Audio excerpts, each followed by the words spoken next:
Hello there my friends. Today's video is going to be about feeling presences and the physical things that people tend to miss or ignore, and I'll also include some examples wherever is appropriate. Despite what you may have heard, feeling a spirit presence doesn't require any special gift.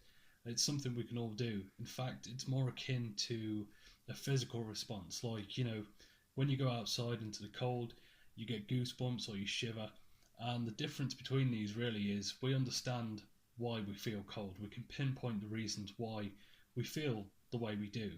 Yet when it comes to presences, very little is known, so we tend to shrug off whatever we feel. Before I start, I just want to point out to you that this video is not an exhaustive list, and the feelings that identify a presence to me may not identify exactly the same thing to you. It definitely differs from person to person. So with that being said, let's go on to the first identifier. So for me, tingling is one of the most common feelings that tells me that someone's close by. I'm sure you've all had that feeling at one time or another where you get that feeling go down your spine, just like a shiver. Well, imagine that feeling lingering and covering your entire body, although it can at times be localised to one simple area. So before I mention anything else, let me just play a clip from my SCD1 validations video. Okay, so I'm going to start asking you guys a few questions. I've just had a really strong feeling that there's someone right next to me. If this was you, when I unmute this, could you please tell me your name? Thank you.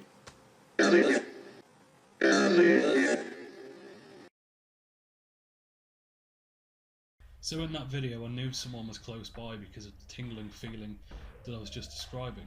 In this case it was a fairly strong feeling that just came out of nowhere, and it just became apparent to me that it was filling that immediate area around me. And furthermore, what happened in that situation, the way things played out, for me was confirmation that I just received a hit. There was a presence close by to me. So what I mean by that is very simple. I felt something, I asked for a name, I received a name. Not only was it an uncommon name, but it was also a name that was very personal to me. So it has to be noted at this stage that that kind of feeling can also come from creeping yourself out. However, if you just get this feeling without any reason, there's a chance that someone might be with you.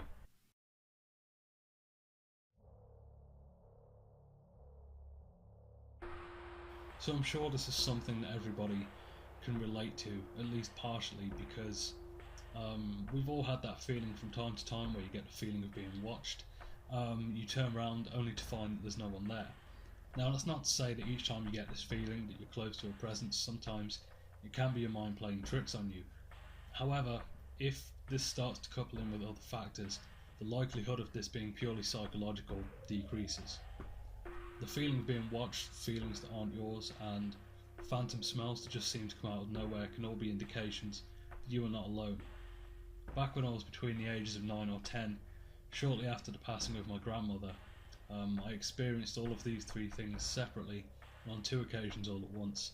These visitations all kind of had the same characteristics, where they would start out with a fairly intense feeling of being watched, followed by feelings of extreme happiness that would quite often lead to crying for no apparent reason, and finally the room would fill with the smell of lavender, which is very personal to my grandmother because it's just a common perfume that she would wear.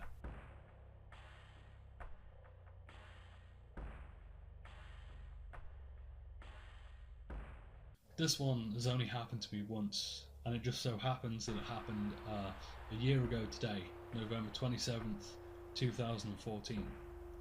So as far as this feeling goes, it's quite hard to put into words. It's an instantaneous awareness of someone or something being somewhere in the surrounding area, and I know, truth be told, I didn't exactly do a great job of explaining that. So I'll just give you the example and the picture that was taken. So last year I ended up going to my local supermarket, and on the way back, basically I have to walk across a field, go through some woods before I get home. By this point I'd walked 3/4 of the length of this field, and all of a sudden I just started to get this feeling like there's someone over to my left. Now with this feeling there was no exact sense of proximity. It could have been someone right next to me, it could have been all the way off in the distance. So out of curiosity I looked and I could see clearly to the other side of the field, even though it was dark, and I could see that there was no one there. So of course I attempt to do what most people would do in this situation. I tried to shrug these feelings off. But that's where things start to get odd, because no matter what I tried to tell myself, I just couldn't shift the feeling. There was like a conflict going on between my mind and body. My mind's telling me there's nothing there, you've just looked. You've seen for yourself, so let's keep on walking. Whereas on the other hand, my body was having none of it.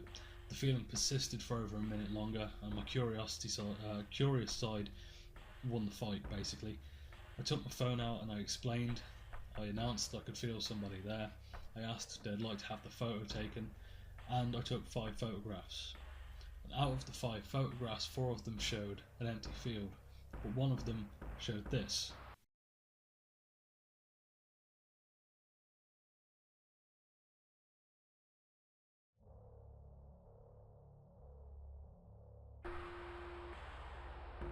So finally, we have physical contact, and this is by far one of the oddest things in this video, because how can you genuinely be touched by something devoid of a physical body? It just doesn't make any sense, and the truth is we have no answer for this, but it does happen. One of the more common feelings is of somebody playing with your hair. It can often also come in the form of a reassuring hand on the shoulder, often in times of need, high stress or grief. While the interactions that I've just mentioned could be considered reassuring, things can at times get much more intense.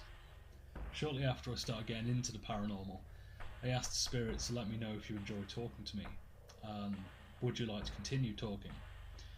I was kind of expecting to get this answer in the form of an EVP. However, because I was busy for a couple of days, didn't have the chance to pick a device up and mess around. So instead I got my answer in a very surprising way. So for the first couple of days nothing happened, then I started to experience stuff outside of the house. I'll be walking along and I get unexplainable pulls on my clothing, like a really strong tug. Sometimes it'd be strong to the point where it would actually move a limb, if that makes sense, but you'd look around, there'd be no one there. Then at home, I get this old familiar feeling of someone touching my hair very lightly, and I experienced 2 things in the same night. One of them was the feeling of someone else's hand inside my clothes, tracing a finger down my spine, and the odd thing was, I could also feel the rise and the pull of my clothes as this hand went down my spine. And then finally, as I turned the light off to go to bed, I started walking to the other side of the room, and all of a sudden someone flicked me in the ear with that kind of intensity. And as you can see, I've got this hoop in my ear, and as this happened, the hoop lifted from the force of the flick, so straight up and down. And interestingly, after telling my father about this at a later date, he said that's often something that my mother would do to him to get his attention. So that reaches the end of today's video. I hope this is going to be helpful to someone at some point in time. If I missed anything that you've experienced, please feel free to leave it down in the comments. I'd love to hear about it. So until next time, take care, and I'll see you again soon.